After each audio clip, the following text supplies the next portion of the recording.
Hey Dan, I gotta apologize to you.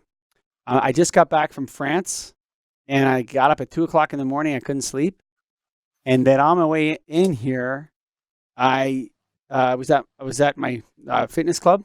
I had a shower. I had a bite to eat for lunch. I'm like, you know what? I should have a quick espresso before I come. So I had a double, and then I had a second double. So I was a little bit jacked up for this one, and I felt like I interrupted you a lot. I'm sorry about that, man. No, no, don't be at all. It's good. It's a sign of a proper conversation, I think. Okay, good. But I you Yeah, know, yeah. I know when I've done a good podcast for me, I know that the one line of the guest is a lot, and I'm like 20%. And I think this one Hmm. is going to be more like 50-50. And I would have liked to get to and have gotten to know you a little bit more. So sorry about that, but I'm jet lagged and I No had worries at all. two double espressos, buddy. And I did like halfway through. Look, I wrote, listen. I wrote, shut up and listen. I wrote it right on here. Shut up and You know listen. what's Give this guy a funny? chance. That's the rule. When I'm talking to new business people about sales, I say like that's the ratio. If you're talking more than 10 or 20% of the time, like record the call and listen or look at the wavelength. And if you're talking more than that, then you're not doing it right. Yeah, Yeah. totally right about that with You're sales. not selling me on anything here though. So it's not the same rule, but Yeah, but yeah. it's like I usually have a better cadence to when I jump in on somebody. And I think it's partially also the internet connection. I think there's a bit of a delay where we're not 100% is synced because the further you go, it is actually slower, right? And then there's local Yeah, internet yeah, it speeds makes and all. sense. Yeah. So I think we would have jived a lot better in studio, but hey, this is almost like this is pretty ridiculous. Eh? Would you said 34? You and I could have never imagined this when we were kids. No, no, not at all. And it's Right? funny how just easy it all is now. Like Yeah, travel wise, technology wise. we're Greek gods, man. Yeah. We live like Greek gods. Fly around the It's world. yeah. Yeah, Yeah, it's true. It's very true. Life is good. it is. I will, so we'll put all that stuff linked up on the website. Scott, you got all his Amazon and website and all that Yeah, stuff? I've got his contacts You and got it? his feeds. Hey, Dan, I really enjoyed that, buddy. I'm going to catch up with you in Yeah. Prague one of these days, bub. If I head over there, I'm going to email Yeah, you. Okay, please there. do. You can buy me one of Please those. do. What current, do they use the euro in the Czech Republic? They use the crown still, which was a very good decision. In retrospect, keeping it. The economy is like 0% unemployment now. Mm. Because they've been able to, for a while, they lowered their currency, so they export more. Everything's been going good. Having your own But it is current, EU and Schengen and everything. yeah, having your own currency is such a wonderful thing. Oh man, so many countries would love. I actually believe this is what I believe. I believe that the what they call the Maastricht Treaty was the ultimate power move by Germany to take over Europe. And I don't say that with a conspiracy mindset. I say that with a logical economics mindset because Germany gets to have all of Greece's depreciation without having to pay for their problems. So, like, for example, West Virginia has never put a dime into the pockets of the national government of the United States of America. West Virginia is Greece in America. If Europe, if Yeah. America was like Europe, West Virginia would be Greece, and like I'm not going to get too crazy with that part, but West Virginia is like a Greece. They've in the entire history of the Union, they've been in a deficit. They've always taken more from Washington than they've put in the pot. Never once paid a surplus. But California's got to pay for them, no matter what. Yeah. Right? No matter what. Now, with the euro, Germany, the Deutschmark would be so high, dude, against the drachma. It would be impossible for the Greek economy not to recover. But Germany gets to have all of the benefits of the drachma Mm. with none of the costs of the US dollar. That fucking guy in the wheelchair, whatever his name is, look up the German finance minister, it's Helmut Heinrich, whatever the hell his name is. He sits around and plays chess all day. He was the finance minister for Germany for like 30 years. And he friggin' engineered this. This is World War III. That was like, I hate to say it, right out of the 48 Laws of Power, Dan. It There's a lot of Italians who would agree with you. I have Italian friend I met in an improv comedy class here in Prague, and he's always ranting on it because it's the Germans now who go to Italy and are buying up all the property. A lot of the businesses are all being bought up in the southern countries by the Germans, and that makes a lot of sense. Do you want to split a village in Italy? They're like down to 20 grand. Yeah, I'll get in on that too if you want to go 3.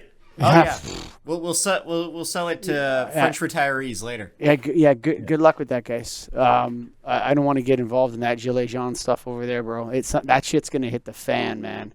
Europe is like got so many problems, and you just look at like that is a powder keg. I mean, it's so obvious. I don't know why. I read The Economist a lot. And I read about it, and it's so obvious that they're stealing the depreciation of the currency. It's so obvious. It's exactly what's happening.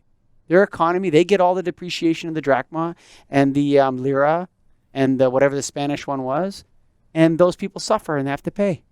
It's ridiculous. It's so obvious that that's what's happening. Even France is paying that price. I never thought of it in that way. I always knew it was bad for the southern countries because they can't depreciate their way out of their recessions.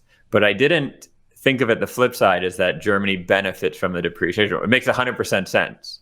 Well, the drachma would go down and the Deutschmark would go up. So everyone thinks, well, the drachma's not going down. Yeah, and the Deutschmark ain't going up either, brother. Yeah. And if you think people didn't plan this, you are fucking ridiculously naive. Those Germans are smart as hell. They've been trying to do this is the Third World War. They win. But you know what? Germany has always paid for this shit hard, man. They've always paid for that Prussian militarism. They always got smashed back. If it wasn't Napoleon, it was this First World War. It wasn't the First World War. It was the Second World War, man. They always got smashed for this kind of like, their that European dominance stuff. It's still going on. And, I really, I love Germany. I love the country. I think it's awesome. I love German culture. But, you want to know another thing about the European debt crisis? I've never heard this said, and I truly believe this is my own observation. Okay? So go tell your Italian buddies about this. The debt crisis is 100% along religious lines. All the countries that had a debt crisis are Catholic, and all the ones that didn't are Protestant. Boom. And you know how you know it's for 100% true? Because Ireland had a debt crisis too. Fucking Catholics. Ireland, the northern nation, the only one. Ireland, because they're Catholic. It's the Catholics. Now, the question with that, so I have this discussion. One of my friend's YouTube channels is called Visual Politic, and it's a political channel. They have an English version now, but it's started by 3 Spanish guys. So all the Catholic countries, they do. And we've talked about this with both economies and violence and the link with Catholicism and possibly the link with, if you really think like from a young age, you're taught that you can do anything you want as long as you confess. It's no surprise that Catholic countries are very stabby. It's like you're setting a certain mindset. It can't just be coincidence. It's not coincidence. I don't know if that's the reason. Like, I mean, I get what you're saying that, hey, if everybody thinks that they can just go to the confessional, but if you're a true Catholic, you don't believe. I'm a Catholic. I go to confession. Yeah. I love confession. Confession is the most underrated institution in the world, bro. If you're Catholic, I would buy that. Yeah. It's so underrated. You hit the confessional, you get on your knees, you get it all out. Woo, you come out hot. I'm telling you, man. But not ready to go stab again. But what I'm see, Catholics don't have the fear and trembling. They have a professional person who does all their fear and trembling for them. So they don't have to think about their relationship with God. They're not afraid to just stab people and be violent because they know someone will tell them what it meant later. No, Scotty. But here, let me throw this at you. I don't know if that's the reason. I think it has more to do with Catholic, the culture and tradition of Catholic decadence. I think it's got more to do with that. Like if you even look at like Arc de Triomphe, or like Italy, the decadence of Italian culture, and the high fashion. Like I mean, yeah, Germany's got Hugo Boss, but when you think of high fashion, you're really thinking French. Yeah, that's Italy. interesting. I think it has something to do with the decadence and which is the gangster violence of it's worth killing to make money to. Yeah, I mean, tied in. The most beautiful creations in the world were all done by the Catholic Church. Like, there's just nothing compares to St. Peter. I mean, if it's not your gig, fine. I mean, I'm not the rule on it. But I think there's something there's for sure something with the religion, whether it's like you said, the confession, whether it's the cultural legacy of decadence, or the papal what do you call them, paying for the indulgences or whatever it is. There's something in the cultures of those people that has to do with religion, and obviously, just like the mark going up and the drachma going down, there's Protestant work ethic, there's Protestant stinginess, there's the Dutch cheapness, all these other stereotypes about the Central European German Lutheran mindset that actually America's built on too. Yeah. America's like the highest portion of ethnicity in America is German. And then if you mix in, highest, but that's interesting. Yeah. Number one is German, dude. And then if you start mixing in the Austrians, the Finns, the Swedes, the Norwegians, the Danes, the Dutch, and all that sort of stuff, it starts kicking up to like 40% of America is like Dutch, German, Austrian. Which is the work ethic. Yeah, which is that Protestant cultural work ethic. So America's kind of like a Central European Lutheran nation in a way from its work with it as its culture. And that's interesting. If you go to the Midwest in America, you'll really see that a lot, even though I'm going to say honkies, even though the honkies there don't even know that they're descended from Germans. Yeah. Or where Germany is, for that matter. Yeah, there you go. Or where the Rhine River is. All right. Yeah.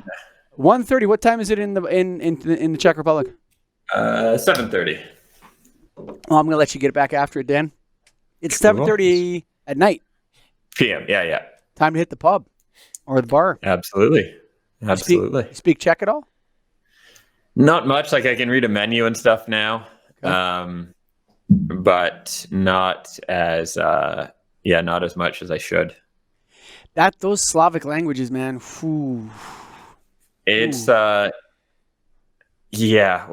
when you finally get over the hurdle of being able to pronounce the words and the new sounds, then you're like, oh, there's 13 tenses or whatever it is. Yeah. All these different but it is learnable. I have foreign friends who are kind of conversational after a few years. It's just put in the effort, which I haven't done yet, but I gotta go, Dad. I don't need an excuse. Yeah, I don't need the excuse made for me. It's just the effort. I just put in the hours when I'm ready. All right, man. On that note, Coach, I gotta go.